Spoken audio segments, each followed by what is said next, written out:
I am not the greatest. I'm the double greatest. Not only do I knock him out, I pick the round. These are the words from the legend in the world of boxing. The absolute mental and physical fatigue in a boxing ring is indefinable, and he was able to sustain such qualities any boxer would ever have. Let's get to know more about Muhammad Ali. Who is Muhammad Ali? What made him stood out from the others? Sit back, relax, and enjoy this video. We will be taking a profound plunge into his life and career. Before we start rolling the punches, please be sure to like and subscribe to Sports Stars and click the bell to be updated with our latest videos. Jerry, I'm the greatest fighter that ever stepped foot in the ring. Money will be lost that night. This will be the biggest upset in the century of all boxing. Cassius Marcellus Clay Jr. was born in Louisville, Kentucky on January 17, 1942, to parents Cassius Marcellus Clay Sr. and Odessa Grady Clay. Clay would later change his name to Muhammad Ali after joining the Nation of Islam. He finally converted to Sunni Islam in 1975. When Clay was 12 years old, he took up boxing under the guardianship of Louisville policeman Joe Martin. After progressing through the rookie ranks, he won a gold medal in the 175-pound at the 1960 Olympic Games in Rome, and began a professional career under the guidance of the Louisville Sponsoring Group, an organization composed of 11 wealthy white men. In his early matches as a professional, Clay was mainly known for his charm and personality than for his ring skills. He sought to raise public interest in his fights by reading childlike poetry and spouting self-descriptive phrases such as float like a butterfly, sting like a bee. Well, Cassius, how do you rate yourself as a fighter? Well, I wouldn't want to do too much bragging about it, but everybody that watches me fight or everybody that has witnessed one of my bouts, they say that I am the greatest that they've ever seen. He told the world that he was the greatest. But the hard realities of boxing seemed to show otherwise. Clay angered fans of the sport as much as he impressed them. He held his hands unconventionally low, backed away from the punches rather than bobbing and weaving out of danger, and appeared to lack true knockout power. The opponent he was besting were a blend of veterans, who were long past their prime, and fighters who had never been more than average. Thus Pierce flinched when Clay prophesied the round in which he planned to knock out an opponent, and they grimaced when he did so, and bragged about each new conquest. Standing at 6'3", Ali had a highly unconventional style for a heavyweight boxer. Rather than the normal boxing style of carrying the hands high to defend the face, he instead relied on his quick feet and ability to avoid a punch. He converted to Islam and became a Muslim after 1961, and in 1964 took the name Muhammad Ali, shortly after winning the World Heavyweight Championship from Sonny Liston in a major upset at age 22. Clay won a debated 10-round decision over Doug Jones, who, despite being lighter than Clay, staggered Clay as soon as the fight started with the right hand, and beat Clay to the punch continually during the fight. The fight was named Fight of the Year for 1963. Clay's next fight was against Henry Cooper, who beat down Clay with a left hook near the end of the 4th round. The fight needed to be stopped in the 5th round due to a deep cut on Cooper's face. It was a typical build-up for Ali, who increasingly enjoyed playing to the crowd and creating a buzz before a fight. It was a good news for fight promoters, who saw increased interest in any fight involving the bashful Ali. In 1964, Ali failed the Armed Forces qualifying test because his writing and spelling skills were inadequate. However, in early 1966, the tests were revised and Ali was reclassified 1A. He refused to serve in the United States Army during Vietnam War as a conscientious objector because, according to him, war is against the teaching of the Holy Quran. I'm not trying to dodge the draft. We are not supposed to take part in no wars unless declared by Allah or the Messenger. We don't take part in Christian wars or wars of any unbelievers. After being baptized as a Muslim, Ali declined to answer his name being read out as Cassius Clay. Cassius Clay, yes.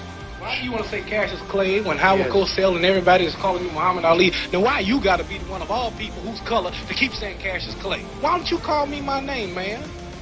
Well, what's your name? You told me your name was Cassius Clay a few years ago. I never told you my name was Cassius Clay. My name is Muhammad Ali, and you will announce it right there. Saying that Clay was a name given to his slave ancestors by the white man. By refusing to respond to this name, Ali's personal life was filled with a continuous controversy. Ali was essentially banned from fighting in the United States and forced to accept bouts abroad for most of 1966. Ali returned to the United States in November 1966 to fight Cleveland Big Cat Williams in the Houston Astrodome. A year and a half before the fight, Williams had been shot in the stomach at point-blank range by a Texas policeman. As a result, Williams went into the fight missing one kidney, 10 feet of his small intestine, and with a shriveled left leg from a nerve damage from the bullet. Ali beat Williams in 3 rounds. In February 6, 1967, Ali returned to Houston boxing ring to fight Terrell in what became one of the uglier fights in boxing. Terrell suffered 15 rounds of harsh punishment, losing 13 to 15 rounds on 2 judges' scorecards, but Ali did not knock him out. Hang on to your seats, as we are just halfway through the video. I'm sure you're wondering not just about his life as a boxer, but most likely you're also intrigued about his personal life too. Ali's actions in refusing military service and regulating himself with the Nation of Islam made him a thunderbolt rod for dispute, turning the outspoken but popular former champion into one of that era's most recognizable and controversial figures. Ali at times seemed to even aggravate such reactions, with viewpoints that reeled from the support for civil rights to outright support of separatism. Near the end of 1967, he was also convicted for refusing induction into the army and sentenced to 5 years in prison. Thus, Ali was removed from his title by the Professional Boxing Commission and would not be allowed to fight professionally for more than 3 years. He stayed in the public spotlight and supported himself by giving speeches primarily at rallies on college campuses that opposed the Vietnam War.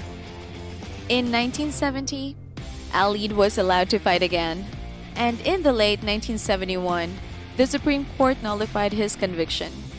In that same year, Ali was finally able to get a boxing license. He was granted a license to box in Georgia because it was the only state in America without a boxing commission with the help of a Senate senator. Also, the New York State Supreme Court ruled that Ali was unjustly denied a boxing license. Ali and Frazier fought each other on March 8, 1971 at Madison Square Garden. The fight, known as the Fight of the Century, was one of the most fiercely expected matches of all time and remains one of the most famous. It highlighted 2 experienced, unbeaten champions, both of whom had just claims to the heavyweight crown. The fight lived up to the hype, and Frazier punctuated his victory by flooring Ali with a hard left hook in the 15th and final round and won on points. It was so huge that legendary boxing announcer Don Dunphy and actor and boxing aficionado Burt Lancaster called the action for the broadcast, which reached millions of people. In 1974, Ali gained a match with champion George Foreman. The fight took place in Zaire, the Congo. Ali wanted the fight to be there to help give an economic boost to this part of Africa. The pre-match hype was as great as ever. Against the odds, Ali won the rematch in the 8th round. Ali had adopted a strategy of wearing Foreman down through absorbing punches on the ropes, a strategy later termed rope-a-dope. Ali was diagnosed with Parkinson's disease in the early 1980s, following which his motor functions began a slow decline. Speaking of his own Parkinson's disease, Ali remarks how it has helped him to look at life from a different perspective. Although Ali's doctors disagreed during the 1980s and 1990s about whether his symptoms were caused by boxing and whether or not his condition was degenerative, he was ultimately diagnosed with pugilistic Parkinson's syndrome. Despite the disability, he remains a beloved and active public figure. Here are the awards he received between 1985 to 2005. On November 2005, The $60 million nonprofit Muhammad Ali Center opened in downtown Louisville, Kentucky. Aside from showcasing his boxing memorabilia, the center centers on core themes of peace, social responsibility, respect, and personal growth.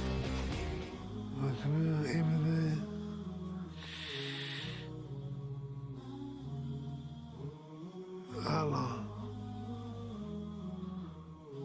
all my success, all my protection, all my feelings, all my victory, all my courage, everything comes from Allah. There are so many things that we did not know that happened, and we are truly fascinated by Ali's life. Any thoughts so far about Muhammad Ali? Share it with us by leaving a comment below. If you like this video, then show us some love by liking and subscribing to Sports Stars. And don't forget to click the bell to be updated with our future releases. You can also click the links on the description below to watch our past videos. Thanks for watching.